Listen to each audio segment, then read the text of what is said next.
हाय दोस्तों, I am केवल। Welcome to कलम सेंटर। देखो, इस लेक्चर में हम कवर करने वाले हैं फिजिक्स जो 12th स्टैंडर्ड है। ठीक है, चैप्टर वाइज हम डिस्कस करने वाले हैं। चैप्टर नंबर 1 देखेंगे। ठीक है, विदाउट टाइम वेस्ट किए चलो डायरेक्ट चलते हैं चैप्टर नंबर 1 पर। ये रहा दोस्तों आपका chapter number 1, rotational dynamic. Rotational dynamic के थोड़ा इसके बारे में थोड़ा बात करें तो रोटेशनल का मतलब क्या होता है? रोटेट होना, कोई भी चीज़ घूमने वाली एंड साइक्लिक ऑर्डर में घूमने वाली, रोटेटिव नेचर की। डायनामिक क्या होती है? एक शक्तिमान, शक्तिशील, जो कोई मोशन में है। ठीक है, तो कोई ऐसी ऑब्जेक्ट जो कि रोटेट होती है और वो उसके साथ में उसका मोशन भी दिखता है, तो वही आपका कंसेप्ट जो होता है वो रोटेशनल डायनामिक कहलाता है। ठीक है, आगे देखते हैं can you recall. Can you recall का आंसर आपको कमेंट बॉक्स में बताना है और हर एक स्टूडेंट इसके बारे में इसका आंसर आपको ये कमेंट बॉक्स में देगा। ठीक है, और प्लीज़ एक काम करिएगा, मुझे पता चले, इसीलिए आप अपनी जो फुल नेम है कमेंट बॉक्स में बता दीजिएगा और कौन क्या कमेंट कर रहा है इसके बारे में मुझे डिटेल इन्फॉर्मेशन होती रहेंगी। ओके, फर्स्ट क्वेश्चन है, what is a circular motion. Circular motion क्या है, इसके बारे में हमने 11th में काफ़ी कुछ जाना है। सर्कुलर मोशन के बारे में आपको कमेंट बॉक्स में बताना है क्या होती है सर्कुलर मोशन। कुछ एग्जांपल भी आप इसमें दे सकते हो। सेकंड क्वेश्चन है, what is the concept of centre of mass. Centre of मास क्या होता है? इसमें देखिएगा सेंटर ऑफ जो ग्रेविटी होती है, C G and C M, centre of mass, ये दोनों अलग अलग कंसेप्ट है। तो आपको सेंटर ऑफ मास के बारे में बताना है। अगर इसमें थोड़ा सा मैं बताऊँ तो जो आपका जो पूरी बॉडी का जो मास है वो एक पॉइंट पर कॉन्सेंट्रेट होता है, उसको अपन सेंटर ऑफ मास की कैटेगरी में रखते हैं। ओके, क्वेश्चन नंबर 3 में बोला गया है कि the kinematic equation of motion. Kinematic equation of motions क्या है? तो 3 टाइप्स के काइनेमेटिक इक्वेशन होते हैं, ये थोड़ा सा हिंट है आपके लिए। तीनों टाइप्स जो होते हैं, 3 टाइप्स के मोशन जो होते हैं, इक्वेशंस होते हैं, वो आपको कमेंट बॉक्स में लिखना है। ठीक है, अनदर क्वेश्चन है, question number 4, do you know real and pseudo force. Real and pseudo force के बारे में क्या आप जानते हो? इसके बारे में मैंने 11th में काफ़ी डिस्कस किया था। रियल फोर्स होती क्या है, स्यूडो फोर्स होती क्या है। स्यूडो फोर्स का मतलब false force. Okay, pseudo force मतलब क्या होता है? फॉल्स फोर्स होता है। इसको फॉल्स फोर्स के नाम से भी जाना जाता है। इसकी ओरिजिन कहाँ से होती है और इसको कहाँ कहाँ यूज़ किया जाता है, इसके बारे में भी आपको कमेंट बॉक्स में इसका आंसर देना है। आगे आइए, आगे बढ़ते हैं। बात करते हैं इंट्रोडक्शन के बारे में। इंट्रोडक्शन में क्या दिया है? Circular motion is a essential part of our daily life. देखिए, सर्कुलर मोशन अपने जो लाइफ के पार्ट्स में पार्ट है। हर जगह पे सर्कुलर मोशन देखने को मिलता है, चाहे वो लाइफ हो, रोड्स हो, या कोई और भी चीज़ें हो जो आप सर्कुलर जब यूज़ करते हो। ठीक है, तो वो सर्कुलर मोशन आपको हर जगह पे देखने को मिलेगा। इवन आपकी जो अर्थ है और मून्स है, इवन जो सूर्य के चारों ओर जो चक्कर लगाती है, लाइक दैट, वो सर्कुलर मोशन में ही आता है। बट एक्चुअल में आप बोलोगे कि सर वो तो इलिप्टिकल पाथ है। बट देखिए, वो कॉन्सेप्ट तो इलिप्टिकल पाथ का है, लेकिन समवॉट में देखिएगा आपका जो जो ये सैटेलाइट है, अर्थ का सैटेलाइट कौन है? मून है। तो मून क्या होती है? अर्थ के चारों ओर चक्कर लगाती है। तो कैसे लगाती है? Like a circular path. तो वही कंसेप्ट आपको डे टू डे एक्टिविटी में भी देखने को मिलती है।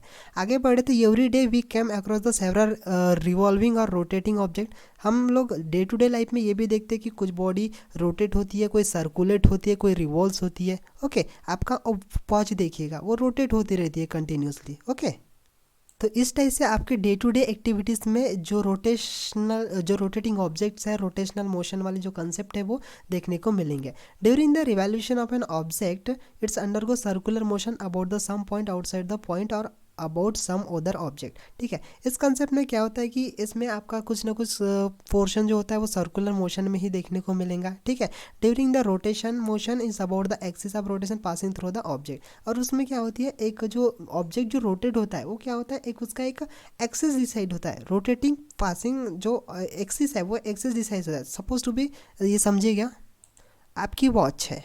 वॉच में क्या होता है, आपके जो हैंड्स जो क्लॉक्स जो ये है, मिनट काटे सेकंड काटे, वो कैसे होती है, एक एक्सिस में घूमते रहते हैं। उसका जो सेंटर पॉइंट होता है उस जगह पे कहीं ना कहीं एक एक्सिस के आसपास वो रोटेट होते रहते हैं। ओके, अनदर एग्जांपल में अगर बात करें तो आपका जो अर्थ एंड सन है, तो sun is a axis and earth जो रोटेट हो रही है उसके आसपास, वो क्या हो गया, उसका मोशंस हो गया, अर्थ का मोशन। लेकिन वो किसके आसपास अराउंड हो रही है, मूव हो रही है, इस सन के आसपास। ठीक है, तो वो क्या हो गया, सन उसका एक एक्सिस पॉइंट देखने को मिलता है।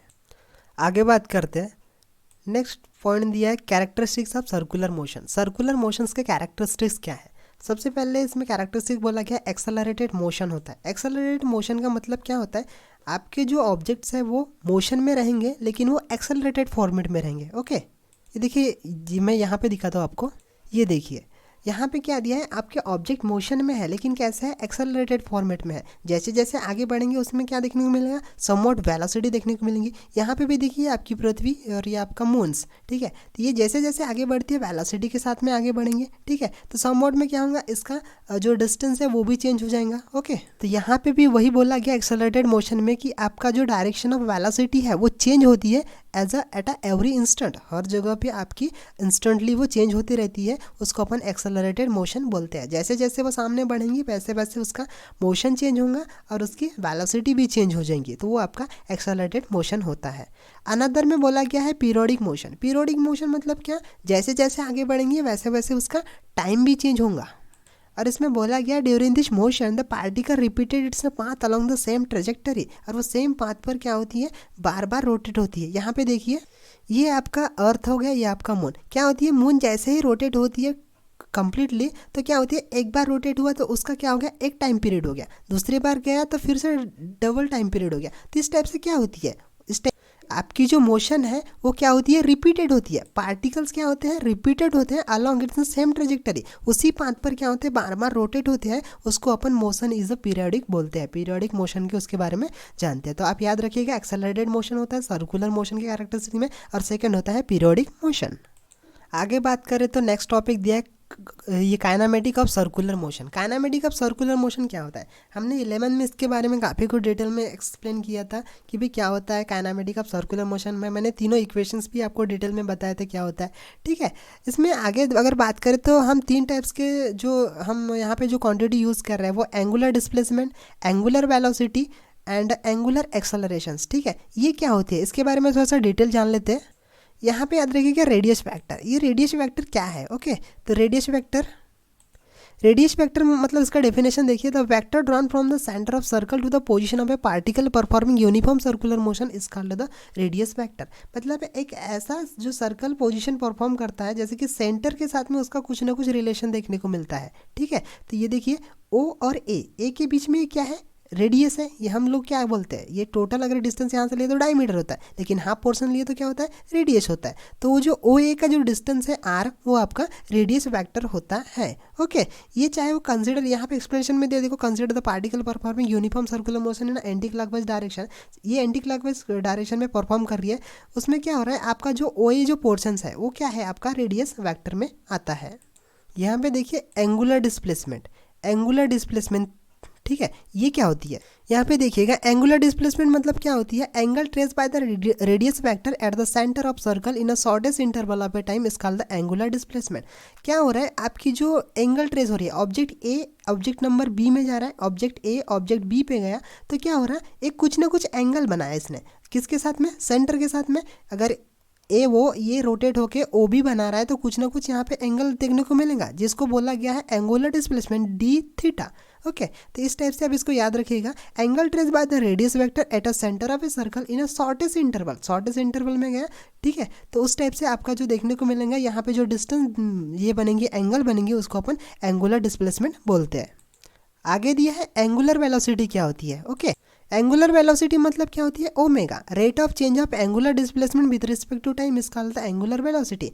वैसे जो वेलोसिटी का डेफिनेशन है वो भी आपको पता होना चाहिए कि the rate of change of displacement with respect to time, okay. तो वो होता है आपकी वेलोसिटी। लेकिन यहाँ पे एंगुलर के बारे में बात की गई, मतलब एंगल के बारे में, तो वो क्या हो गया, rate of change of angular displacement, angle के साथ में जो डिस्प्लेसमेंट होगा उसी के साथ में आपकी एंगुलर वेलोसिटी देखने को मिलेंगी, ओके।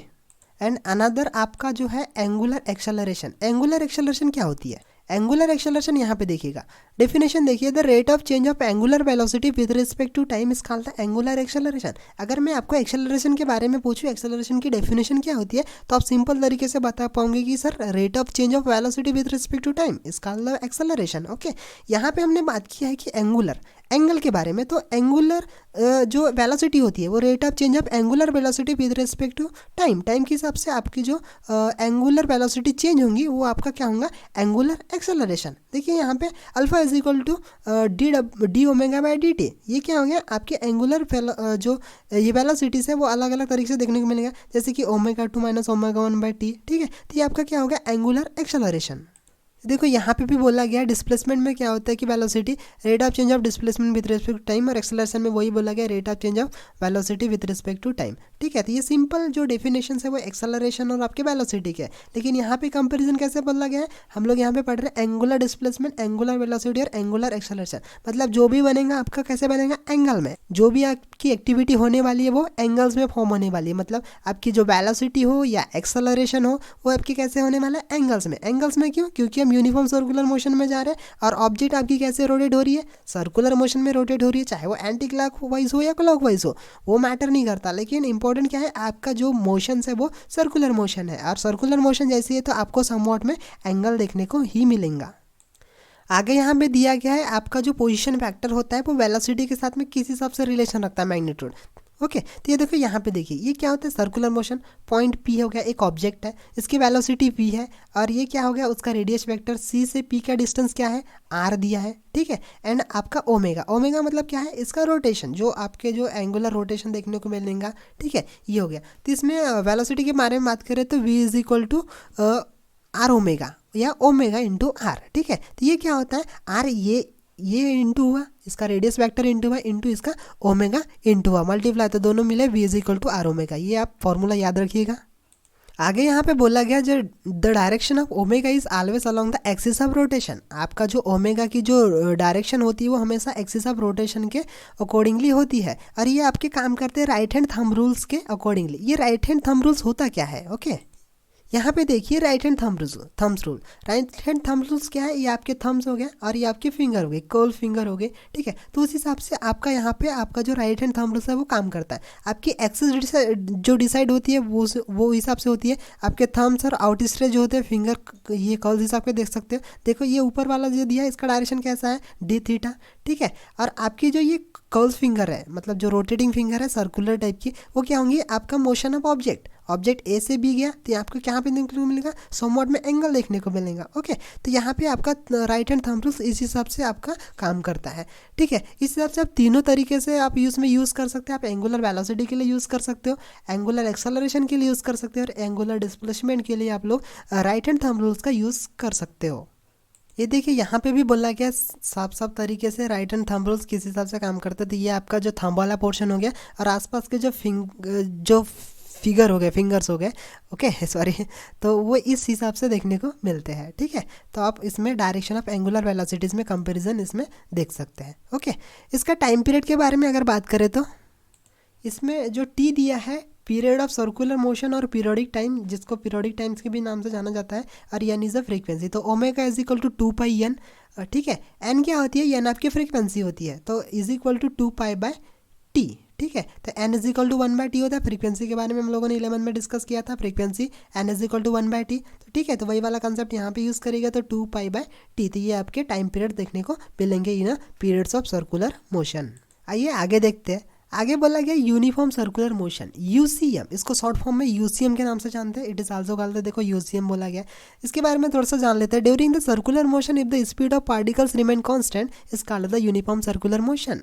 देखिए यहाँ पे बोला गया है कि आपका यूनिफॉर्म सर्कुलर मोशन क्या होता है। यूनिफॉर्म मतलब कैसा, एक जैसे, मतलब आपकी जो स्पीड रहने वाली है, मोशन की स्पीड, वो हर जगह पे एक समान देखने को मिलेंगे।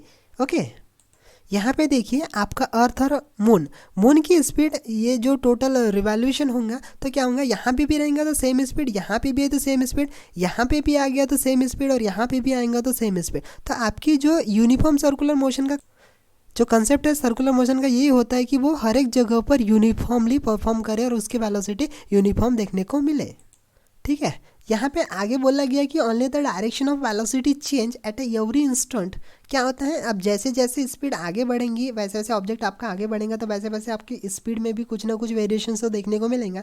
तो वो किस हिसाब से चेंज होता है, as an velocity is always tangential to the path, वो अलग अलग टेंजेंशियल से देखने को मिलेगा। देखो यहाँ पे देखिए, ये ऑब्जेक्ट यहाँ पे है, यहाँ पे भी आया तो क्या होगा, स्पीड तो सेम रहेंगी, यहाँ पे भी, यहाँ जो स्पीड है यहाँ भी वही स्पीड रहेंगी, लेकिन आपकी जो वेलोसिटी है वो कैसे चेंज हो रहा है, वो होने वाली है टेंजेंशियल फॉर्म में, टेंजेंशियल पाथ में। आपकी जो वेलोसिटी देखने को मिलेंगी वो हमेशा टेंजेंशियल पाथ में ही देखने को मिलेंगी। ये यहाँ पे देखिएगा, देखो सर्कुलर मोशन, ऑब्जेक्ट यहाँ पे है, यहाँ पे है, यहाँ पे अलग अलग गया। ठीक है, सेंटर ऑफ एक्सिस ये है आपका, लेकिन जो टेंजेंशियल पाथ है वो कैसे, यहाँ पे आया तो आपकी वेलोसिटी ये टेंजेंशियल इस टाइप से रोटेशन देखने को मिलेगा। वेलोसिटी सेम, बट वो उसकी वेलोसिटी कैसी है, आपकी टेंजेंशियल फॉर्म में देखने को मिलेंगी। यहाँ पे आगे अगर बात करें तो यूनिफॉर्म सर्कुलर मोशन में उन्होंने बोला जो रेडियल एक्सेलरेशन होता है वो आपके माइनस ओमेगा स्क्वायर आर। ये माइनस साइन क्यों? देखो माइनस साइन इसलिए दिया गया है कि आपका जो एक्सेलरेशन है, वेलोसिटी वाला ऑब्जेक्ट है, वो ऑब्जेक्ट किसके टूवर्ड है, टूवर्ड द सेंटर। मतलब माइनस ओमेगा स्क्वायर आर, ये माइनस इसलिए कि आपका पी का रिलेशन हमेशा सेंटर के साथ में रहने वाला है, सी के साथ में हमेशा पी का रिलेशन देखने को मिलेगा, इसीलिए निगेटिव साइन इसमें यूज़ किया जाता है। But numerical point of view आप इसमें निगेटिव नहीं ले सकते, बिकॉज क्योंकि न्यूमेरिकल में आप लोग निगेटिव कैसे यूज़ करोगे, ओके। तो इसीलिए थ्योरेटिकल देखा गया तो निगेटिव साइन यूज़ होता है। निगेटिव साइन इसलिए होता है, निगेटिव साइन का मतलब ये होता है कि आपका जो ऑब्जेक्ट है वो आपके सेंटर के साथ में कनेक्ट है, एक्सिस ऑफ रोटेशन के साथ में कनेक्ट है। और इसको बोला गया है it is also called the centripetal force. Centripetal force क्या होता है, always directed toward the centre, हमेशा वो टुवर्ड द सेंटर की तरफ रहेगा, इसीलिए सेंट्रीपेटल फोर्स बोला गया है, ठीक है। यहाँ पे अगर आगे देखें तो non uniform circular motion, non uniform circular motion ये थोड़ा सा अलग होगा। यूनिफॉर्म सर्कुलर मोशन में हम लोगों ने देखा था कि आपकी वेलोसिटी कांस्टेंट देखने को मिलेंगे, यहाँ पे वैसा नहीं है। When a fan is switched on और ऑफ, अगर आप फैन को ऑन करते हो ऑफ करते हो तो आपको क्या देखने को मिलेगा, the speed of particles of fan goes on increasing और decreasing for the some time. कुछ टाइम में क्या होगा, आपकी फ़ैन की जो स्पीड है वो आपको इंक्रीजिंग और डिक्रीजिंग देखने को मिलेंगे। जैसे ही फ़ैन ऑन किया, धीरे धीरे जैसी स्पीड बढ़ती है तो क्या होती है, आपकी जो स्पीड है, पार्टिकल्स ऑफ स्पीड, जो फ़ैन की जो ब्लेड की स्पीड है वो इंक्रीज देखने को मिलेंगी। लेकिन जैसे जैसे आप क्लोज करते हो तो धीरे धीरे उसकी स्पीड में डिक्रीज होने लगता है। However their direction is always tangential to their circular trajectory. और ये कैसे होता है, उसका ऑब्जेक्ट जो होता है वो आपका टेंजेंशियल ही देखने को मिलता है। यहाँ पे अगर आगे जाने तो नॉन यूनिफॉर्म सर्कुलर मोशन जो होता है वो आपकी वेलोसिटी के हिसाब से चलता है और वो हमेशा टेंजेंशियली होता है, वो सेंट्रीपेटल होता है। सेंट्रीपेटल एंड रेडियल एक्सेलरेशन के हिसाब से वो काम करता है। सेंट्रीपेटल मतलब टूवर्ड द एक्सिस, एक्सिस के साथ में उसका रिलेशन देखने को मिलता है। यहाँ पे आगे बोला गया non uniform circular motion the magnitude A R is not a constant. उसमें आपका जो टेंजेंशियल एक्सेलरेशन है वो आपके कांस्टेंट देखने को नहीं मिलता है। मतलब आपकी स्पीड अगर कम हो रही है तो वहाँ पे आपका वेरिएशन ऑफ स्पीड के हिसाब से आपकी टेंजेंशियल एक्सेलरेशन में वेरिएशन देखने को मिलता है, और स्पीड बढ़ती है तो उस जगह पे भी आपका वेरिएशन देखने को मिलता है। लेकिन यूनिफॉर्म सर्कुलर मोशन में बिल्कुल ऐसा नहीं हुआ था। यूनिफॉर्म सर्कुलर मोशन में कांस्टेंट है तो कांस्टेंट ही चल रही थी और हर जगह पे आपकी टेंजेंशियल एक्सेलरेशन देखने को मिली थी, ठीक है। वहाँ पे कांस्टेंट देखने को मिली थी, लेकिन यहाँ पे कांस्टेंट नहीं होता, बिकॉज वही कि आपकी स्पीड के हिसाब से डिपेंड करता है। स्पीड बढ़ रही है तो उस हिसाब से आपकी टेंजेंशियल एक्सेलरेशन अभी वहाँ पे आपको डिफरेंट देखने को मिलेगा, तो कांस्टेंट बिल्कुल नहीं होता। यहाँ पे भी वही बातें बोली गई है कि आपका जो एक्सेलरेशन रिस्पॉन्सिबल होता है वो आपके वेलोसिटी के हिसाब से रिस्पॉन्सिबल होता है, ठीक है। तो वही आपका टेंजेंशियल एक्सेलरेशन होता है। और यहाँ पे ये बोला गया कि आपका जो टेंजेंशियल वेलोसिटी होती है वो changing during the non uniform circular motion, तो हम लोगों ने ऊपर ही देख लिया था कि नॉट कांस्टेंट होता है। तो उसमें से एंगुलर एक्सेलरेशन की फाइंड कैसे होगा, तो alpha is equal to D omega by D T, okay. तो ये कंसेप्ट यहाँ पे देखने को मिलेगा। यहाँ पे भी उसने समझाने की कोशिश की कि स्पीड अगर बढ़ती है तो क्या कंडीशन है, स्पीड अगर डिक्रीज होती है तो क्या कंडीशन है इन एंगुलर एक्सेलरेशन के कंसेप्ट में। आप ये डू यू नो में भी देख सकते हो, यहाँ पे भी आप लोग पढ़ोगे तो आपको समझ में आ जाएगा कि आपकी जो परपेंडिकुलर एक्सिस होती है प्लेन ऑफ रोटेशन और किस हिसाब से चेंज होते रहती है अकॉर्डिंग टू एक्सिस। यहाँ पे अगर बात करें एंगुलर एक्सेलरेशन की अल्फा की, तो वो कांस्टेंट होती है along the axis of rotation, लेकिन थीटा ओमेगा अल्फा जो होती है वो डायरेक्टेड अलोंग द एक्सिस के हिसाब से ही चलते रहते हैं, ठीक है। और ये scalar notation, scalar quantity, vector quantity आप लोगों ने काफ़ी डिस्कस किया है 11th में, ठीक है। तो उसके बारे में यहाँ पे उसका जो नोटेशन होता है वो आपके अकॉर्डिंग टू उसके जो वैल्यूज़ होती है उसके हिसाब से देखने को मिलती है। और ट्रांसलेशन मोशन में हम डिटेल में जानेंगे, लास्ट इस चैप्टर के लास्ट में भी दिया है, उसमें भी हम डिटेल में देख लेंगे। आगे अगर बात करें तो सेंट्रीपेटल फोर्स, सेंट्रीपेटल फोर्स क्या होता है, इसमें बोला गया ये टॉपिक है dynamic of circular motion, centripetal force and centrifugal force. Centripetal force मतलब क्या होता है, टुवर्ड द सेंटर, मतलब आपका जो रोटेशन होगा, फोर्स ऑफ अट्रैक्शन होगा टुवर्ड द सेंटर होगा। आप यहाँ पे समझिएगा, ये देखिए सेंट्रीपेटल फोर्स, इसके डेफिनेशन में थोड़ा सा जान लेते हैं। Force acting on a particle performing uniform circular motion along the radius directed toward the centre of circle circular path and which maintain circular motion of a particle is called the centripetal force.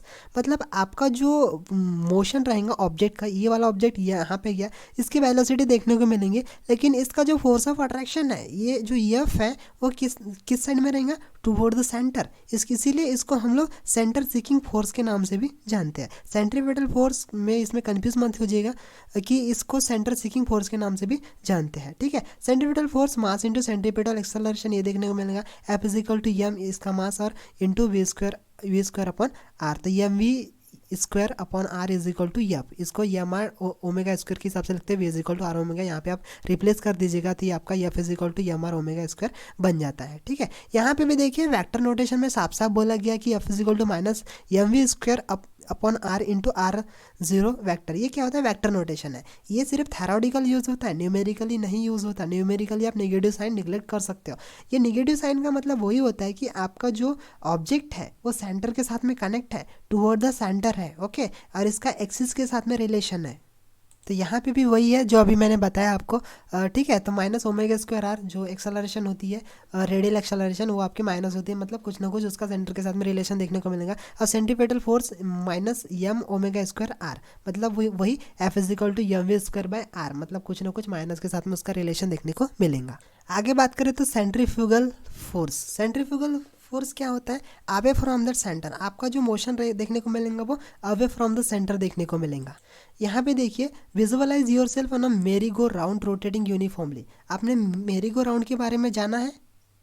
यहाँ पे देखिए मेरी go round, मेरी go round क्या होती है, इस type से आपका एक डैश होता है, उस पर कुछ ना कुछ इंस्ट्रूमेंट लगे होते हैं, इस पर आप लोग आपने देखा ही होगा, कुछ मेले वगैरह में यूज़ होता है, ठीक है।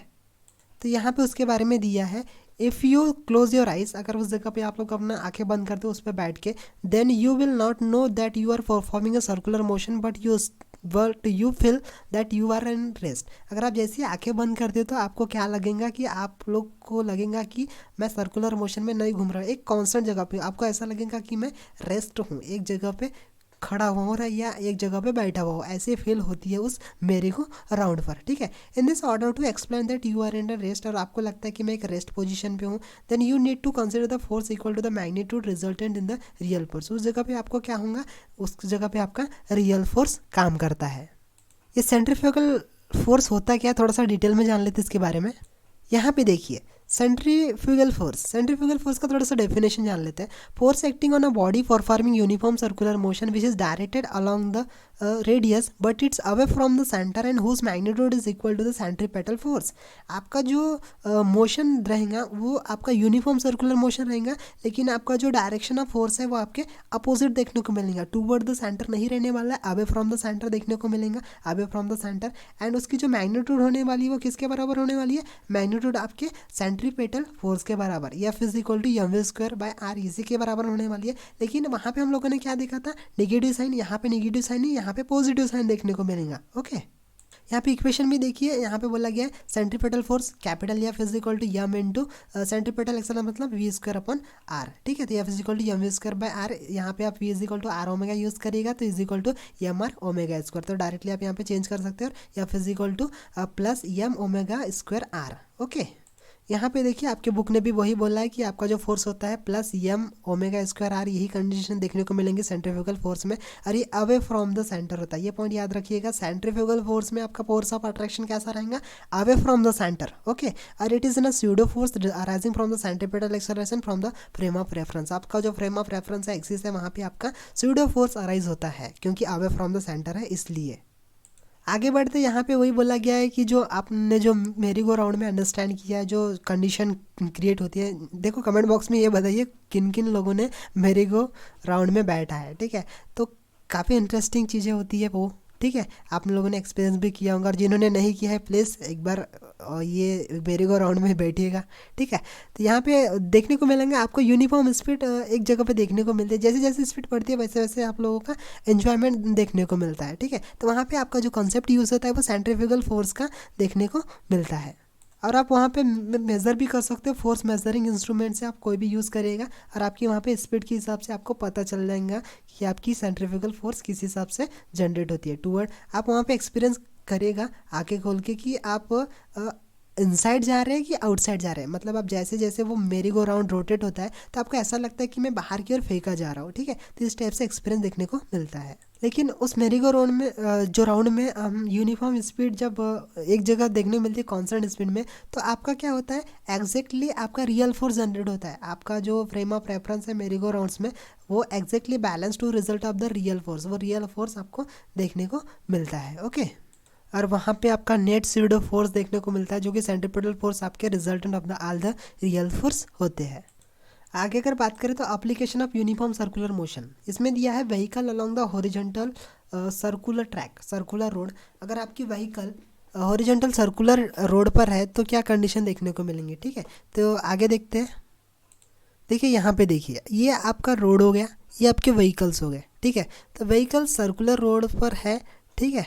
और तो आपका फोर्स ऑफ अट्रैक्शन किधर रहेगा, ऑब्वियसली इस साइड में रहेगा, सेंटर के साइड में रहेगा, ठीक है, क्योंकि आपका रोड कैसा है, सर्कुलर है, ठीक है। यहाँ पे थोड़ा सा जानने की कोशिश करते हैं।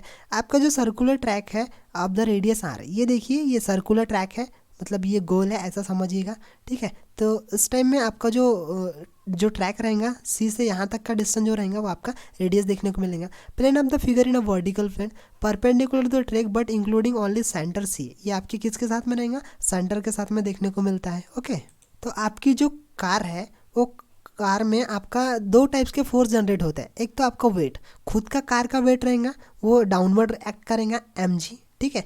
एंड आपका जो नॉर्मल रिएक्शन है, नॉर्मल रिएक्शन आपके अपवर्ड की साइड में देखने को मिलेगा। तो आप ऐसा बोल सकते हो कि जो आपका वेट है mg वो वर्टिकली डाउनवर्ड है, एंड आपका नॉर्मल रिएक्शन कैसा है, वर्टिकली अपवर्ड, ओके। याद रखिएगा mg डाउनवर्ड और नॉर्मल रिएक्शन अपवर्ड। यहाँ पर स्टैटिक फ्रिक्शन जो होती है वो टूवर्ड द सेंटर के साइड में होती है, ठीक है। और ये रोड और टायर्स के, मैंने ये भी बताया था कि ये जो रोड्स है और टायर्स है इसके बीच में कोएफिशिएंट ऑफ फ्रिक्शन देखने को मिलता है समवॉट में। अगर रफ है तो अलग कंडीशन रहेंगी कोएफिशिएंट ऑफ फ्रिक्शन की, और आपका स्मूथ है तो उस टाइम में अलग कंडीशन देखने को मिलती है, ओके। तो ये कोएफिशिएंट ऑफ फ्रिक्शन इसलिए होना चाहिए ताकि आपका जो व्हीकल है वो स्किडिंग ना हो और उसमें कुछ ना कुछ फिसलने की प्रोसेस है स्लिपिंग की, ठीक है, ये ना देखने को मिले। और जगह पे आपका रिजल्टेंट फोर्स जो होता है वो सेंट्रीपिटल फोर्स ही जनरेट होता है। यहाँ पे देखिए थोड़ा सा डेरिवेशनल पार्ट थोड़ा सा दिया हुआ है, थोड़ा सा इसमें जान लेते हैं क्या होता है, ठीक है। यहाँ पे देखिए नॉर्मल रिएक्शन अपवर्ड है एंड जो मास है व्हीकल का, कार का, वो डाउनवर्ड है, ठीक है। तो क्या हो रहा है, नॉर्मल रिएक्शन mg को बैलेंस कर रहा है, तो mg is equal to normal reaction, mg is equal to n, equation number 1। And second concept क्या है, एफ क्या है, frictional static friction. Static friction is equal to किसको टूवर्ड कर रहा है, सेंट्रीपिटल फोर्स। सेंट्रीपिटल फोर्स क्या होता है, अभी हम लोगों ने देखा एम आर ओमेगा स्क्वायर, ठीक है। M R omega square is equal to the M V square by R, वही कंसेप्ट होता है, V is equal to R omega यहाँ पे लगा दीजिएगा, तो वही वाला कंसेप्ट आपका ये कन्वर्ट हो जाएगा एम स्क्वायर बाय आर, ठीक है। तो ये आपका फ्रिक्शन देखने को मिलेगा। ये इक्वेशन नंबर 2 मान लेगा, ये इक्वेशन नंबर 1 और ये इक्वेशन नंबर 2, ठीक है। तो फिर उसके बाद में इक्वेशन नंबर 2 को इक्वेशन नंबर 1 के साथ में कंपेरिजन करिएगा, तो एफ एस अपॉन ये वाला इक्वेशन नंबर इधर आ जाएगा 2/1, ठीक है। तो आर ओमेगा स्क्वायर बाय जी, क्योंकि यहाँ भी एम है और यहाँ भी एम है, तो इसको कंपैरिजन करते हो M R omega square upon M G, तो एम दोनों कैंसिल हो जाते हैं, तो यहाँ पे टोटल क्या बनेगा, R omega square by G is equal to क्या होगा, V square by R G. तो वी क्या है, V is equal to R omega, मैंने वी स्क्वायर लगाया तो V square is equal to R square into omega square, okay. Upon नीचे क्या दिया है, नीचे जी, तो जी ऑलरेडी आर है, तो आर एक आर कैंसिल बचेंगे, लेकिन बचेगा क्या, एक आर बचेगा, तो उस हिसाब से V square by R G यहाँ पे आपको देखने को मिलेगा। तो इस टाइप से कोएफिशिएंट ऑफ फ्रिक्शन आप यहाँ पे फाइंड कर सकते हो। आगे और बात करें तो मैक्सिमम पॉसिबल जो स्पीड है वो कितनी हो सकती है, तो एफ एस मैक्सिमम जो स्टैटिक फ्रिक्शन होती है upon normal reaction is equal to mu S, जो कि कोएफिशिएंट ऑफ फ्रिक्शन के अकॉर्डिंगली होती है। तो इसी में आपका V square upon R G यहाँ पे हम लोगों ने यूज़ किया था। तो अगर स्टैटिक फ्रिक्शन ज़्यादा है तो आपकी जो वेलोसिटी है वो भी ज़्यादा देखने को मिलेंगे। मतलब ऐसा बोल सकते हो कि जितना आपकी व्हीकल कार की स्पीड ज़्यादा है उतनी आपकी कोएफिशिएंट ऑफ फ्रिक्शन भी देखने को मिलेंगी रोड और टायर्स के बीच में, ओके। तो यहाँ पे भी ये समझिएगा, तो V square max upon R G, okay. तो वी मैक्स हम यहाँ से निकाल सकते हैं, तो क्या हो जाएगा mu S into R G, और वी जैसे ही हटाते हैं वी स्क्वायर से वी, तो V max is equal to under root of mu R G, okay. और यहाँ पे आगे दिया है डू यू नो के बारे में, थोड़ा सा रीड कर लीजिएगा, काफ़ी इंटरेस्टिंग दिया हुआ है, ठीक है। तो यहीं तक ही आज का जो अपना लेक्चर रहेगा इतना ही रखते हैं। और देखिए जो नए स्टूडेंट है वो प्लीज़ चैनल को सब्सक्राइब कर लीजिए, ठीक है, और ज़्यादा से ज़्यादा बच्चों को शेयर करिए ताकि इस लेक्चर का फ़ायदा मिल सके। Thank you.